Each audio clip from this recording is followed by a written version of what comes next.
Bom dia, gente.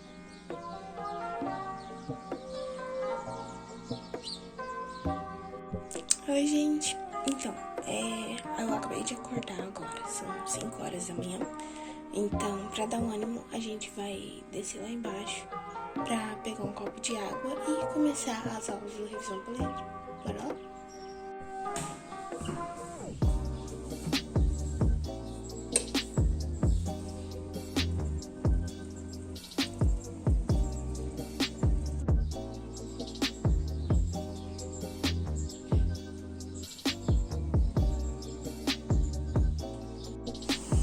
Gente, desconsiderem e perdoem as diferentes tonalidades que tiverem ao decorrer do vídeo, mas é porque eu gravei o dia todinho, então as diferentes posições relativas que o sol teve com a minha janela acabaram dando esses efeitos. E assim, eu vou explicar como é que estava funcionando a revisão poliedro. Ela foi uma alternativa que a nossa escola deu. Normalmente, eles dão todos os anos isso daí, e meio que já tá incluído no pacote da mensalidade, dos materiais que os nossos pais pagam. Então, como a minha escola é do sistema poliedro, eles já fornecem essas aulas, mas elas são remotas, mas elas são opcionais. Então, eu aproveitei e fui, até porque meus pais já estão pagando, é uma escola cara e, querendo ou não, é muito privilégio poder ter professores da Poliedro, ainda mais de São Paulo, que são muito bons.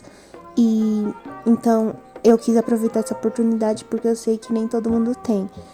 Então eu decidi fazer um investimento em mim mesma, em conhecimento, aprendizado e ter mais chance de passar no curso que eu quero, na faculdade que eu quero. E eles nos separaram por grupo, e para cada grupo tinha uma senha. Eu escolhi o grupo Medicina, mas tinha ITA, IME, extensivo só de noite, só de manhã, de tarde, para quem trabalha. Então, tinha várias opções. Consegui entrar na aula, graças a Deus, com qualidade, deu tudo certo. Você quer me ver puto? É o cara falar, eu fico puto de verdade, viu? Não tô brincando não. Que gosta mais Acho que cheguei um pouquinho atrasadinha, mas tudo bem, foi só não é tão apelão, porque o Batman tá mais... Desculpa, esta intertextualidade chama-se paródia. Sem querer eu parodiei o Drummond, né? Quando o Drummond escreveu No Meio do Caminho tinha uma pedra, ele nunca pensou em vestibular. Quando eu falei no meio do caminho da medicina... E, gente, nesse momento eu já tinha terminado de ver algumas aulas da Poliedro. E agora eu tava vendo uma aula que eu sentia que não ia me agregar tanto assim, uma semana antes do Enem, nessa correria louca de vida de vestibulando. Então eu falei, não é que eu esteja perdendo meu tempo, mas não custa nada enquanto eu vou escutando a aula do professor, eu também vou fazendo algumas provas antigas do Enem. Então, assim, quando eu vejo que não tá sendo tão agregador, eu começo a fazer outra coisa. E nesse momento eu comecei a fazer a prova do Enem de 2017, pelo que eu tô vendo. E eu deixei de fundo a videoaula como podcast. Eu gosto de escutar coisas produtivas enquanto eu tô fazendo outra coisa, porque se eu não escutar nada, eu sinto que eu me distraio muito e começo do nada a olhar pra parede e essas coisas. Então, escutar alguma coisa me deixava concentrada e eu fui fazendo as questões. E nessa última semana eu tava focando nas provas de 2019, 20, 19, 18, 17, mas também focava nas provas antigas de 2011, 2012, 13, 14, pra ir se encontrando no meio. Pra eu saber os dois estilos de provas, tanto as mais antigas como as mais recentes. E assim, como a revisão da Poliedro era opcional, a minha escola não obrigava a gente a assistir as aulas, porque às 7h30 tinha aula, revisão também, mas para quem não tá assistindo a revisão do Poliedro. E a revisão que eu falo que teve na minha escola foi só exercício e só questão, porque a gente já tinha terminado os conteúdos, então os professores davam listinhas de questões apenas do Enem e de algumas outras bancas pouquíssimas vezes, e mandava a gente fazer, e o que a gente tinha dúvida, ele ia na questão, sei lá, de impactos ambientais. Aí eles davam uma aula própria com impactos ambientais, abordando o tema que foi dado na questão e algumas outras dificuldades.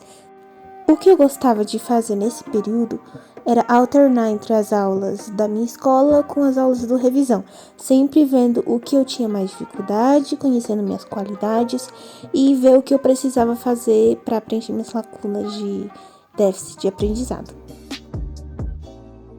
Bom, gente, então, eu acabei de fazer alguns simulados, passei a manhã inteira praticamente fazendo os simulados, vendo as questões, né? Mas não foi no tempo estipulado pelo Enem. Eu vou tentar fazer isso amanhã, pegar 5 horas direta, redação tudo simulado mesmo, mas eu fui fazendo as questões. Depois de ter feito as questões, é importante ressaltar, né, que vocês corrijam os erros de vocês. Eu tava errando muitas questões de filosofia e sociologia, como vocês puderam ver, então eu fui estudar a teoria, que eu tinha negligenciado esse ano, e eu consegui aprender algumas coisas e fui fazer mais simulados, né, pra tentar acertar dessa vez. Então, eu vou corrigir agora com vocês algumas provas que eu fiz agora, mas não sei se vai dar tempo de ver a teoria, provavelmente eu vejo de noite. Paralelamente a isso aqui, eu vou ficar escutando a aula de Química, que é do Revisão lá da Poledro de São Paulo, porque eles têm professores muito bons, e São Paulo, né, tem os melhores professores, acho que do Brasil, costuma ter.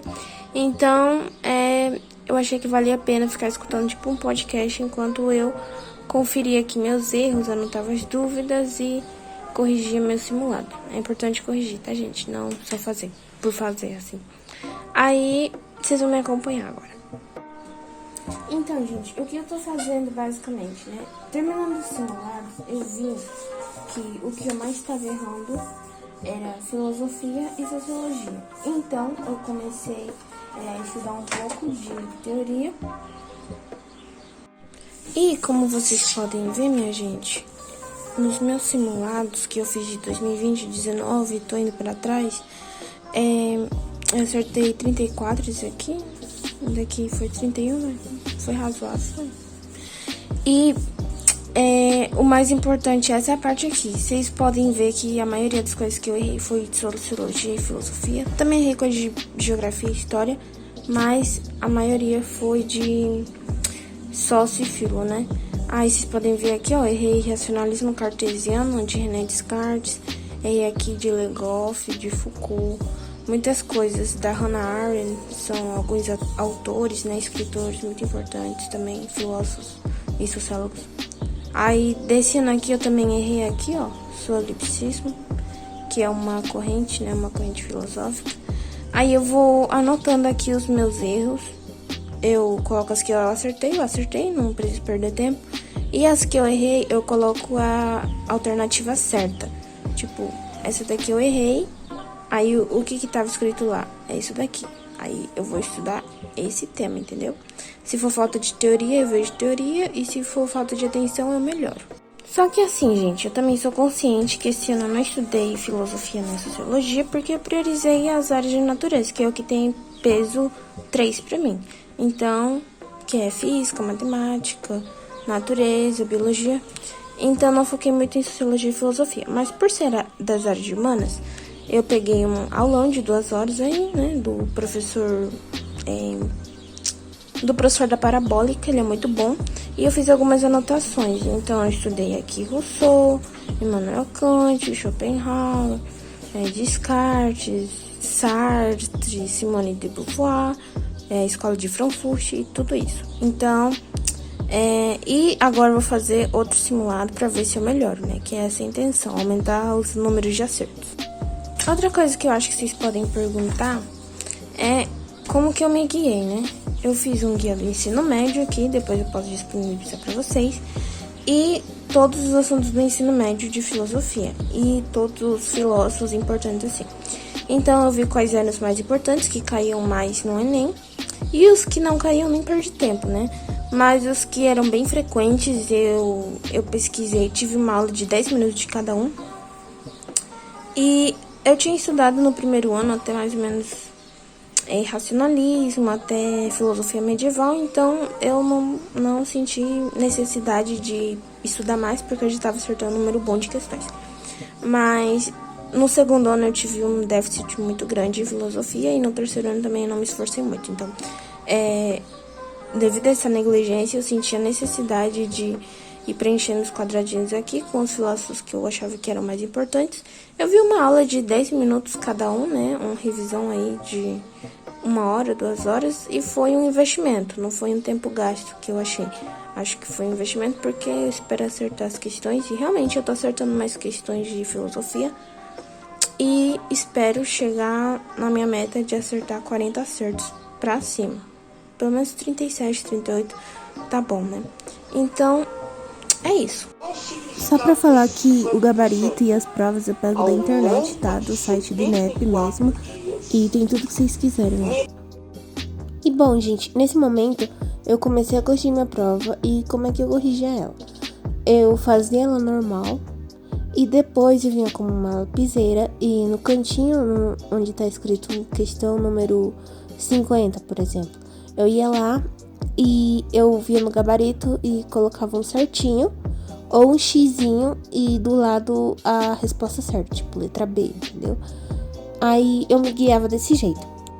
E depois eu vinha com uma canetinha vermelha ou azul, e para as que eu tinha errado, eu ia no site da Descomplica e lá eu via o tema abordado na questão. Então, eu errei tema de sociologia, sei lá, Descartes, René Descartes. Aí eu colocava lá em vermelho, René Descartes, porque eu errei. Aí eu acertei uma questão de Santo Agostinho. Aí eu ia lá com caneta azul e colocava Santo Agostinho.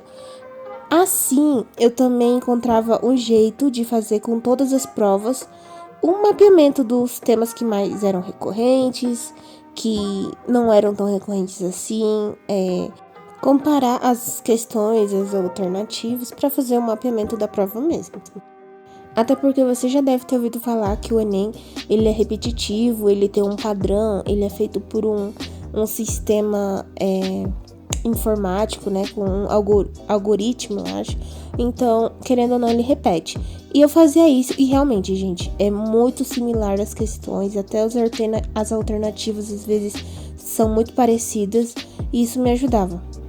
Aí, eu fazia o mapeamento dos conteúdos que eu tinha déficit.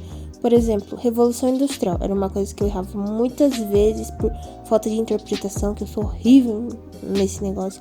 Então, o que eu fazia? Se eu tava errando muito, eu reservava um tempinho e me dedicava só naquele tema para não errar mais. Então, gente, já terminei de corrigir, tá?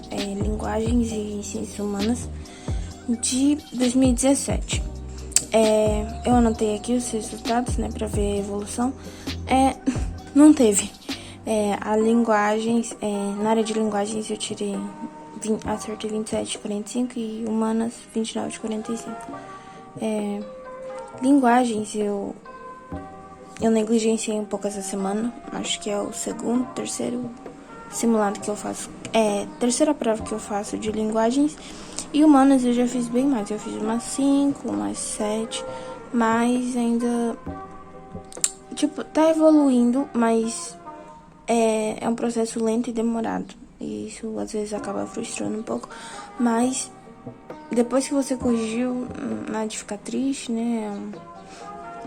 É pra mostrar a realidade, que eu preciso continuar estudando. No começo eu comecei com 11, 14 acertos, depois foi pra 20, 21, 22, 25... Agora eu tô tentando bater na casa dos 30, 35, né? E acho que vou ficar isso, entre 27, 34, 35, por aí. E eu acho que eu não sei se vou conseguir passar disso, mas eu vou continuar estudando mais e mais e mais pra aumentar isso, que envolver os conteúdos que eu errei. E linguagem eu fiquei bem feliz, porque espanhol eu tava errando um pouco, mas eu tinha uma tendência de fechar espanhol, mas depois de um tempo pra cá eu comecei a só cair, mas nessa prova aqui eu consegui fechar ela também. Isso me deu, sei lá, um pouco de esperança. Então eu vou colar esse post-it aqui E eu não sei se vai dar de corrigir agora, porque eu gosto de estudar com calma, provavelmente de noite, pra fazer uma coisa bem feita. Então, acho que eu vou fazer agora uma redaçãozinha e depois a gente vai pra escola, porque tem aula de tarde, né? E é isso, tá? A gente se vê depois. Nesse momento eu já tinha almoçado, já tinha tomado banho, colocado o uniforme e estávamos indo pra escola. Estamos na salinha de descanso da minha escola e tá todo mundo dormindo pra variar. E esse gráfico aqui, velocidade coletiva não aumenta nem diminui, é movimento de corpo, mas o espaço está aumentando. São essas conexões que vocês precisam fazer durante a prova, tá? Isso tem que ser automático. Minha gente, depois de cada aula, a gente tem um intervalo de uns 15, 20 minutos, se não me engano, e eu venho pra cá, pra essa salinha maravilhosa da minha escola, que é a sala de estudos, biblioteca, sei lá. E é aqui que eu faço as minhas listinhas até a próxima aula começar. E assim, meus amigos, eu vou explicar um pouco como é que funcionam minhas aulas aqui na minha escola. Nesse período, a gente tá vendo só resolução de exercício. E de tarde, a gente tem aulas das 2h30 até as 6 da tarde, como sempre tivemos. O terceiro ano do ensino médio na minha escola tem aulas integralmente, começando 7h30 da manhã até 12h50. Aí, de 12h50 até 2h30 da tarde, a gente ia almoçar perto da escola, porque a maioria mora muito longe. Então, a gente ia almoçar em algum restaurante por aí perto e 2h30 tinha aula de novo, das 2h30 até as 6. Então, no período pré-ENEM, a única coisa que mudou foi que as aulas viraram opcionais para que as pessoas pudessem ver o que era melhor para elas. Então, a gente tinha uma rotina mais flexível, porém não, porque todas as aulas pra gente eram importantes, então a gente tava lá. Só que nesse período de pré-ENEM, eles abriram um hiperintensivo pago e agora a gente ia ter que estudar de noite também. Pós-aula e a gente aqui vendo filme da Netflix na salinha de descanso até o hiperintensivo começar. Se quiser, eu posso vir no carro e falo da minha casa para... Explicar rapidinho o que era o hiperintensivo. Eram aulas destinadas ao Enem apenas, com abordagem de muitos assuntos, os mais importantes, e eles iam das 7 horas da noite até as 10. Como ele era pago, ele era aberto para pessoas de outras escolas também. Então ficava eu e alguns poucos amigos todos os dias no hiperintensivo. Então, né, gente, agora eu acabei de dar uma estudada. Eu estudei filosofia. Gente, depois do hiperintensivo, eu ia pra casa, tomava um banho, comia alguma coisa, via alguma série, eu tava vendo A Fazenda. Aí eu estudava o restinho da noite que dava, até meia-noite normalmente, eu via algumas videoaulas de 10 minutos, fazia algumas anotações do que eu não sabia, e era isso, gente. Obrigada e tchau, tchau!